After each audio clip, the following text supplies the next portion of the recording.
Salve, selamat pagi, selamat berhari Minggu. Salam sejahtera serta salam sehat untuk kita semua. Pada pekan Prapaskah keempat ini, jumpa lagi bersama saya, Francisca Dadi, penyuluh agama Katolik, Kantor Kementerian Agama Kabupaten Nagekeo, dalam siaran rohani hari Minggu 10 Maret 2024 dengan tema Kasih Allah yang menyelamatkan dalam Yohanes bab 3 ayat 14 sampai dengan 21. Mari kita awali renungan pagi ini dengan tanda kemenangan Kristus. Dalam nama Bapa dan Putra dan Roh Kudus. Amin. Ya Allah yang Maha Pengasih, syukur puji kami haturkan kehadirat-Mu. Karena atas penyertaan-Mu, kami boleh menikmati hari yang baru ini. Bimbinglah kami agar dapat hidup dalam terang yang dapat menghalau kegelapan dan dosa-dosa kami. Demi Kristus Tuhan dan Pengantara kami. Amin. Mari kita mendengarkan bacaan Injil dari Yohanes bab 3 ayat 14 sampai dengan 21. Dan sama seperti Musa meninggikan ular di padang gurun, demikian juga Anak Manusia harus ditinggikan, supaya setiap orang yang percaya kepadanya beroleh hidup yang kekal. Karena begitu besar kasih Allah akan dunia ini, sehingga Ia telah mengaruniakan Anaknya yang tunggal, supaya setiap orang yang percaya kepadanya tidak binasa, melainkan beroleh hidup yang kekal. Sebab Allah mengutus Anaknya ke dalam dunia, bukan untuk menghakimi dunia, melainkan untuk menyelamatkan oleh Dia.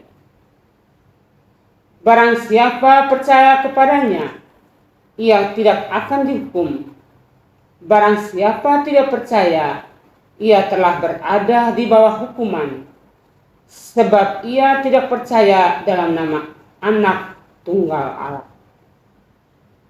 Dan inilah hukuman itu: terang telah datang ke dalam dunia, tetapi manusia lebih menyukai kegelapan daripada terang, sebab perbuatan-perbuatan mereka jahat. Sebab barang siapa berbuat jahat, membenci terang, supaya perbuatan yang jahat itu tidak nampak. Tetapi barang siapa melakukan yang benar, ia datang kepada terang, supaya menjadi nyata bahwa perbuatan-perbuatannya dilakukan dalam Allah. Demikianlah sabda Tuhan.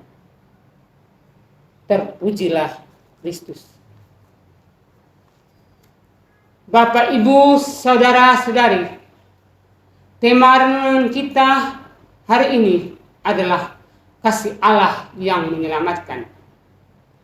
Dalam Injil Yohanes mengungkapkan bahwa Yesus datang ke dunia bukan untuk menghakimi, tetapi untuk menyelamatkan setiap orang yang percaya kepadanya. Allah telah mengutus Anaknya yang tunggal agar setiap orang yang percaya kepadanya tidak binasa, melainkan hidup yang kekal. Ini menunjukkan bahwa kasih Allah begitu besar kepada manusia, sehingga Ia mengorbankan Anaknya untuk menyelamatkan dunia. Namun pilihan dan jawaban ada pada masing-masing kita. Apakah kita percaya dan hidup dalam terang? Ataukah kita tidak percaya dan hidup dalam kegelapan? Bapak, Ibu, saudara-saudari yang terkasih dalam Kristus Yesus, kita sering dihadapkan dengan situasi di mana kita harus memilih antara berbohong dan berbicara jujur, antara membenci orang lain atau memaafkan serta menerima orang lain. Apa kita mengejar materi demi peningkatan harta duniawi atau mengutamakan nilai-nilai spiritual? Pilihan kita untuk melayani sesama yang membutuhkan, bahkan memaafkan, mengampuni orang yang telah menyakiti kita adalah contoh nyata bahwa kita membawa terang Yesus Kristus dalam setiap tindakan dan perbuatan kita. Saudara-saudari yang terkasih, 2 Tawarik mencatat berulang kali umat Israel meninggalkan perintah Allah dan mengikuti kekejian bangsa-bangsa lain. Meskipun demikian, Allah tetap mengirim pesan dan mengingatkan mereka melalui para nabi. Namun karena mereka menolak mendengarkan murka Allah, maka Allah membiarkan mereka mengalami pembuangan dan kehancuran. Tapi dalam kasih dan rahmat Allah, Allah tidak meninggalkan umatnya sepenuhnya, melainkan memberikan harapan akan pemulihan. Bapak, Ibu, saudara-saudari, pentingnya kasih karunia Allah dalam menyelamatkan manusia. Allah telah menghidupkan kita bersama dengan Kristus. Meskipun wafat disalib karena kesalahan dan dosa kita. Ini menegaskan bahwa keselamatan datang dari kasih karunia Allah melalui iman, bukan dari usaha atau pekerjaan kita sendiri. Kita diciptakan untuk melakukan pekerjaan yang sudah dipersiapkan Allah sebelumnya.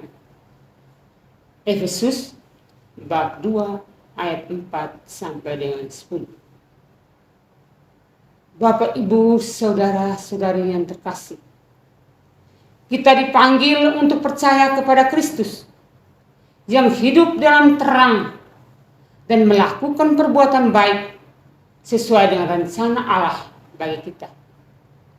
Kasih karunia Allah mengajarkan kepada kita untuk tidak terjebak dalam kesombongan, keserakahan, melainkan mengakui bahwa segala yang kita miliki di dunia ini merupakan titipan dan anugerah dari Tuhan. Mampukah kita menebarkan kasih dan rahmat Allah kepada dunia?